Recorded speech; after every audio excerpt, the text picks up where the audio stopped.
A technology-friendly country is an environment that supports innovation in several ways, which includes funding for research and development, encouraging industry, academia, partnership, and most importantly, policies and regulations encourage innovation. Technological innovation is a key driver of economic growth and development of a country, and the stakeholders that played a major role in accelerating innovation today is the government. Today, we'll be assessing the role of government, and of course, not just government, even the private sector, in attracting investment into that sector. And with me via Zoom is the co-founder, Blue Chip Technologies and Voltron Capital, Mr. Olumide Soyombe. Mr. Soyombe, thank you so much. It's good to see you. Thank you. Mr. Soyombe, can you hear me? Yeah, clearly. Can you hear me? All right, yes, I can hear you. Now, let's start the discussion focusing on the tech and digital space in Nigeria. A lot has happened. Can you take us through some notable development that has helped shape the narrative that we have today? Yeah, once again, thanks for having me. I mean, it's been a very, very interesting journey for me, being first an observer and then a player in the ecosystem. There's a tendency for us also to look at the ecosystem from maybe 2011, 2012 in terms of startups and innovation. But then a lot of things that happened way before then. But if we want to center around what we call the digital ecosystem and the room for innovation, many people will trace our roots to probably maybe about 2011, 2012, where our journey to Yaba, where we saw an innovation cluster starting to form because of higher institutions like the University of Lagos, Yaba College of Technology, and young people starting to gather with increased data and internet penetration, starting to look for how they could build digital products to take advantage of the advent of the increased smartphones and so on. But all these things didn't just happen by accident, right? People took their time to be players and early molders of that ecosystem. Many people will trace that also to organizations like Co-Creation Hub, CC Hub, and Idea Hub, right? After that, CC Hub became the meeting point for many young people.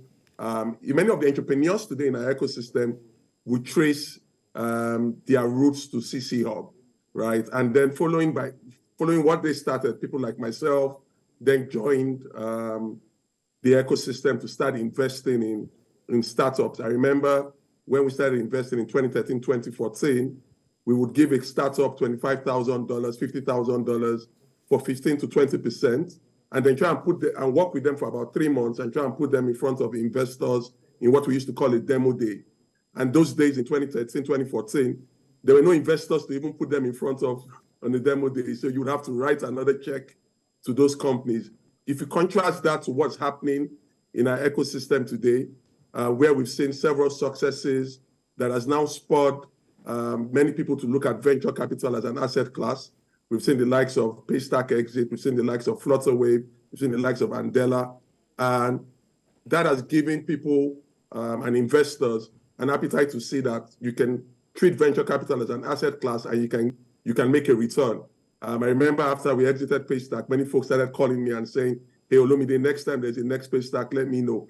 So today you find a situation where in Africa, we had about $4.8 billion into venture funding in 2022.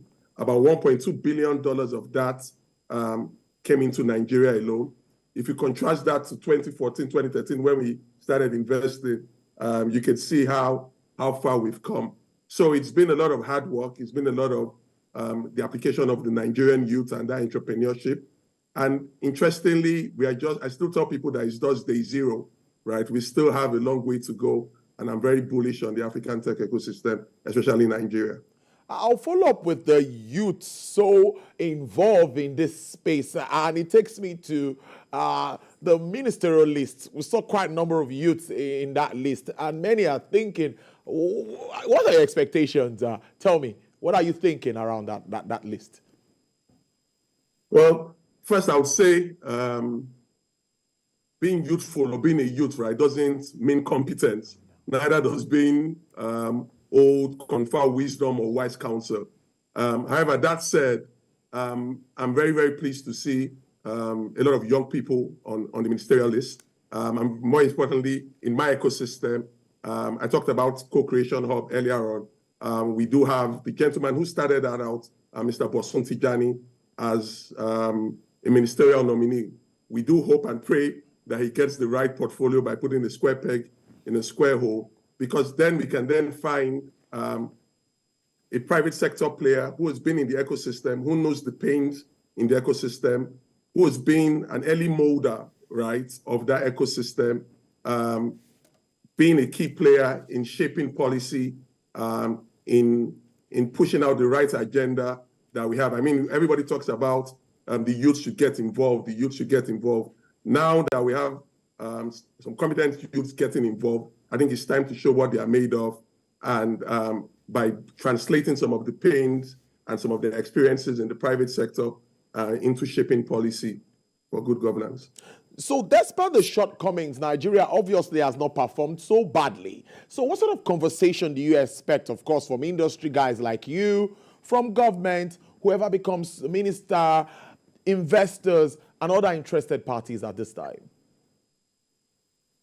An interesting question, because we've seen what's possible, right? When key players, governments, investors all come together to work on an objective.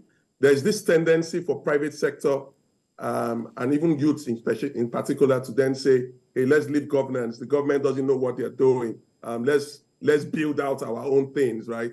And like I always say, you can't out-entrepreneur your way out of government or out of bad governance. We have to get involved. And I think we've seen a very, very interesting example with the Startup Bill and our Startup Act, where key stakeholders in the ecosystem and players in the ecosystem sat down with counterparts from government to say, what are the key things that we need?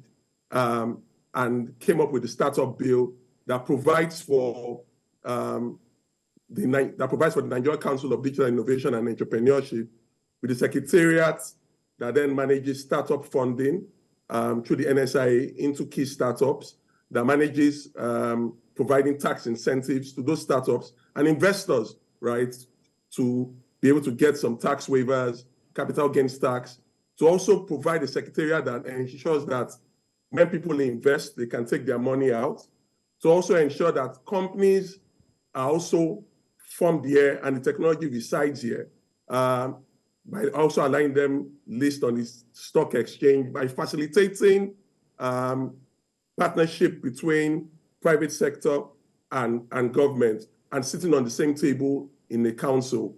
That way we can sit down together, we can formulate plans together. And I think part of what we would need to push forward as this administration settles in would be now the implementation. It's very, very okay to have something on paper and have an act, but how do we implement some of those interesting things that have come across from people sitting down together to formulate a very interesting policy. Interesting stuff, Olumide. Olumide, let's look at the state of startup investing in Nigeria. Yes, that's also very, very important. How far have we come? Where are we and the future? I have this saying, I call it the bull case for investing in Africa. and I say that because I become the big evangelist of telling everyone I can come across that you need to be investing in Africa now, because there are so many things that need to be built, right? There's a big opportunity for market creating innovation that can spur economic growth in our economy.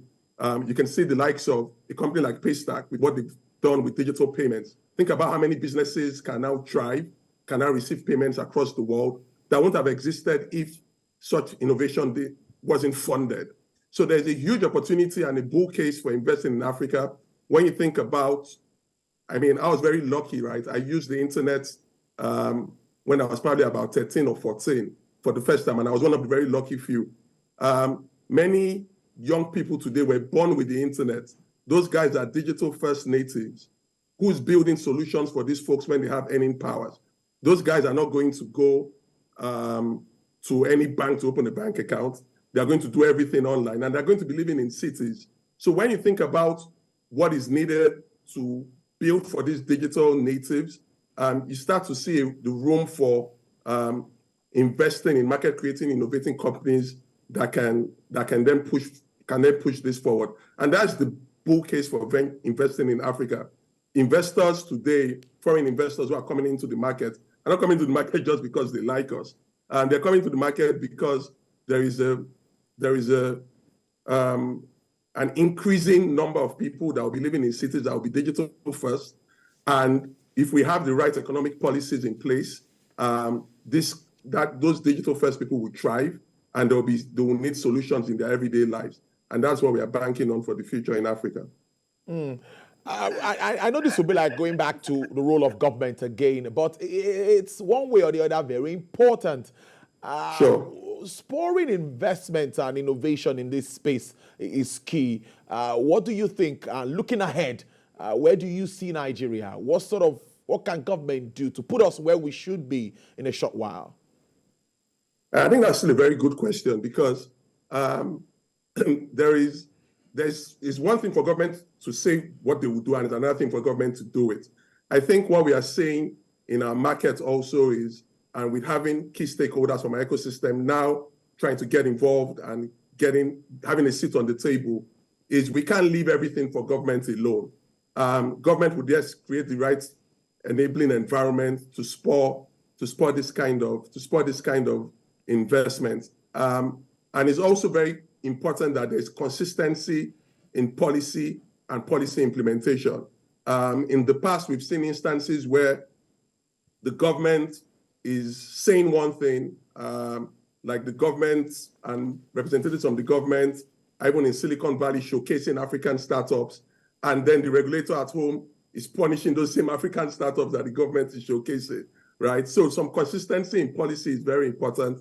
I think with having the right people engaging government, not leaving government alone to handle governance, and by constant communication, we can get the government to see our pains, to see what the ecosystem is clamoring for, and then do those things with the ecosystem. So I think government has a key role to play, like I've highlighted, and we should not leave governance to government alone. So before I let you go, now I'm going to ask straight, because now we are setting agenda for the incoming ministers. Let's assume whoever becomes the minister now that's in charge of communications technology and all of that, this space, what do you think will be the quick wins? Or what do you think the person should quickly look at and attend to? I think that's also an interesting question. Sure, it's a space. Because, yes, it's something I'm very excited about, as you can clearly tell. I think the key thing would be implementing many of the interesting things that in the Nigerian Startup Act now, or the bill that's become the act, because it sets out in very clear terms what we need to do, right? How do we did $1.2 billion in 2022. How do we get that number to $5 billion in Nigeria alone? How do we get many of those companies to register in Nigeria or to even list on the Nigerian Stock Exchange? How do we spur innovation? How do we get grants to accelerators and incubators for talent empowerment? How do we have a company like Andela that was very, very useful in developing talent in Africa?